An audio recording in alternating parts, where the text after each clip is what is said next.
Sangat mengejutkan. Tiongkok tak hanya hijaukan gurun, tapi juga ciptakan laut di tengah pasir.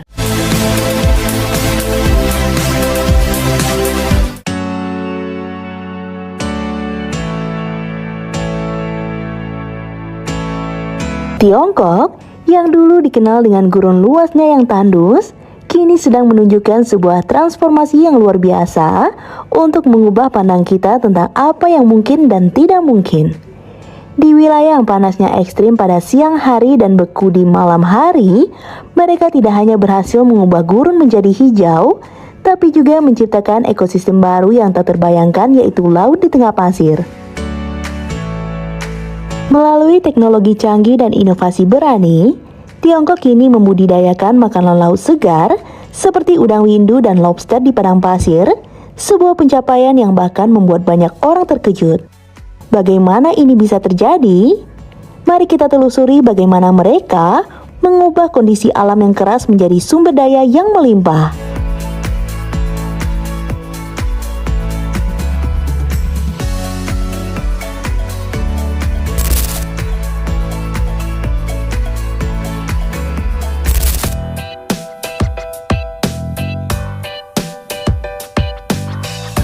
Tiongkok ciptakan laut di gurun pasir.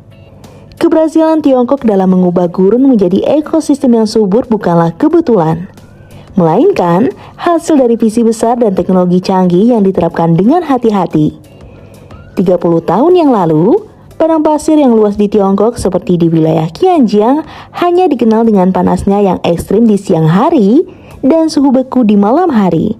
Tapi, pemerintahan Tiongkok melihat potensi yang tersembunyi di balik gurun tersebut. Mereka tidak hanya membayangkan tanah subur yang kaya, tetapi mereka memutuskan untuk mengubahnya menjadi lahan pertanian yang produktif.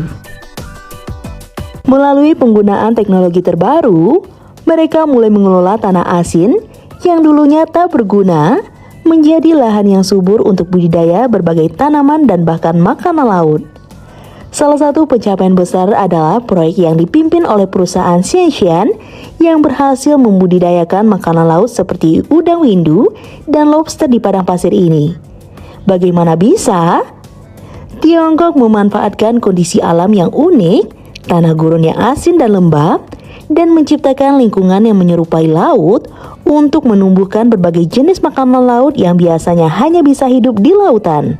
Dengan menggunakan rumah kaca yang dirancang khusus untuk mengatur suhu ekstrim, Xianshan mampu mengelola 16 kolam dalam ruangan yang memungkinkan mereka untuk menumbuhkan berbagai spesies makanan laut, termasuk lobster air tawar yang awalnya tidak mungkin dibudidayakan di tempat seperti ini.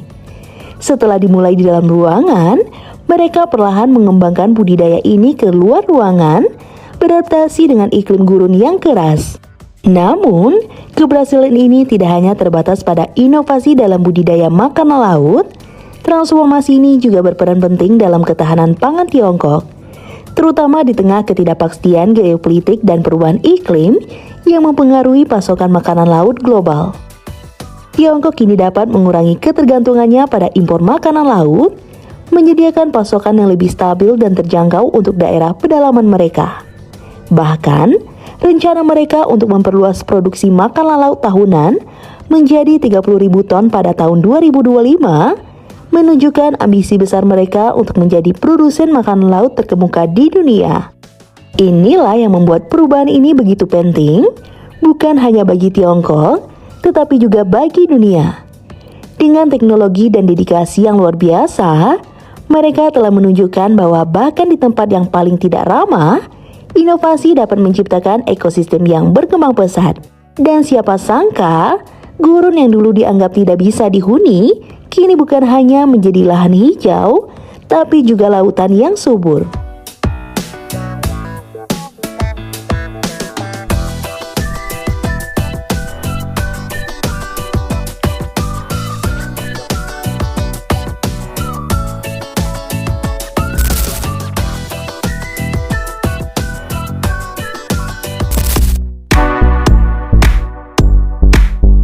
Kemajuan teknologi dan inovasi dalam bidang pertanian. Dengan keberhasilan yang tercatat di Xinjiang, Tiongkok tengah memasuki babak baru dalam perjalanan ketahanan pangan dan pertanian berkelanjutan. Pada tahun 2025, mereka menargetkan untuk memproduksi hingga 30.000 ton makanan laut, sebuah pencapaian bukan hanya ambisius, tetapi juga sejalan dengan visi nasional untuk mencapainya hingga 69 juta ton pada tahun yang sama. Proyek percontohan yang digagas oleh perusahaan akukultur Xinshen di Xinjiang ini tidak hanya meningkatkan ketahanan pangan domestik, tetapi juga membuka peluang besar bagi Tiongkok untuk menjadi pemain utama dalam pasar makanan laut global. Di sepanjang Danau Boston misalnya, upaya untuk memperbaiki kualitas air dengan mengalirkan 87 juta meter kubik air tawar dari sungai, serta pemeliharaan amparan alang-alang lebih dari 40.000 hektar, bukan hanya menguntungkan sektor perikanan, tetapi juga menciptakan lingkungan hidup yang kaya akan flora dan fauna. Lebih dari 198 spesies burung bahkan telah ditemukan di area ini, menjadikannya sebagai salah satu surga satwa liar yang tak terduga. Proyek-proyek perikanan yang telah berkembang pesat di Xinjiang juga menjadi contoh bagaimana inovasi teknologi dan pemanfaatan sumber daya alam yang cerdas bisa menciptakan perubahan besar. Kolam-kolam di rumah kaca yang mengelola variasi suhu, serta penggunaan tanah asin yang disesuaikan dengan kebutuhan makanan laut, membuka jalan bagi konsep-konsep baru dalam bertani dan berbudidaya di tanah yang sebelumnya dianggap tidak ramah untuk kehidupan.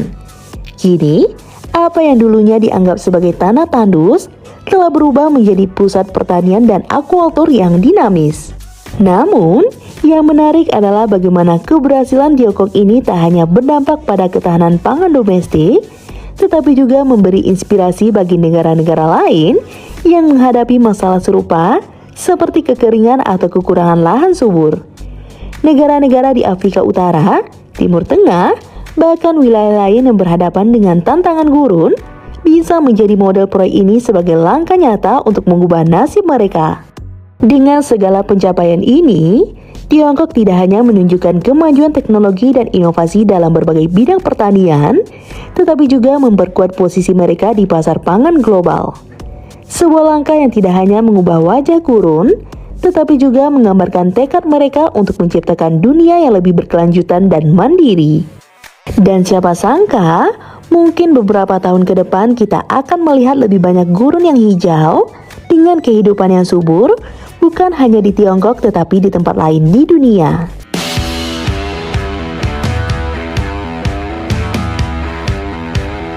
Nah, bagaimana menurut teman-teman? Komen di bawah ya. Sekian dulu informasi dari kita. Mimin pamit. See you on the next video.